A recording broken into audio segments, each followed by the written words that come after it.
Okay, here's a short video on how you're going to be graded for your discussion board lectures. These are discussion boards you're going to have with your small group, so you need to go to your group, your particular group, and post there. You have an initial post to do, and then you have responses. For the initial post, you're going to answer these 4 questions. You're going to respond to them. Be sure to, I would just number it 1, 2, 3, 4, where you're going to go watch the lecture video for the module, and then you're going to write about it. You're going to talk about an idea or concept. Ideas and concepts are things that cannot be physically touched. You cannot have ever touched or literally heard them. Like freedom is a concept. You can't like touch freedom.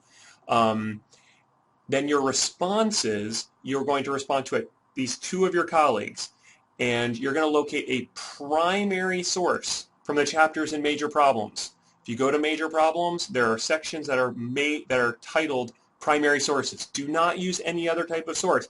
If you fail to use a primary source for Major Problems, here is what's going to happen to you.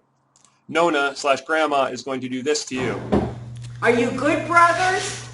Do you love each other? Come here. Did he say no? Boom! Boom! Boom! Boom! Boom! That's not going to happen to you literally, but it will happen to your grade. You will get a 0 if you do not use a primary source from Major Problems. So now, how it's going to be graded. There is a rubric. Oh, that's not it. You saw that before. There's a rubric. Thanos is everywhere. There's a rubric for these discussion board lectures, and it's 5 categories, each weighted equally. Okay? So there is completed. That means you completed the assignment on time. That means you have an initial post and you have 2 responses. You will be graded for your initial post. That's the answer to the first 4 questions. You will be graded for your responses. And what we're looking for in the initial post and response is, did you answer the questions? Did you do what was required of you? Did you do it fully? Or did you do the least amount possible? You offered 1 sentence, when we're really looking for like a nice full couple sentences in response to each prompt. Then clarity of expression. How clear is what you're conveying?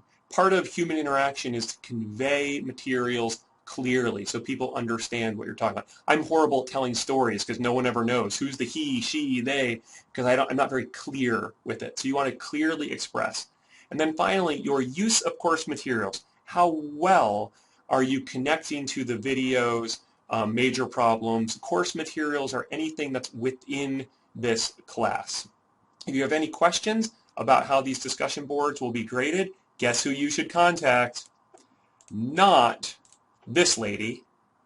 That's me laughing. But you should contact the grader at Grader Information. Good luck.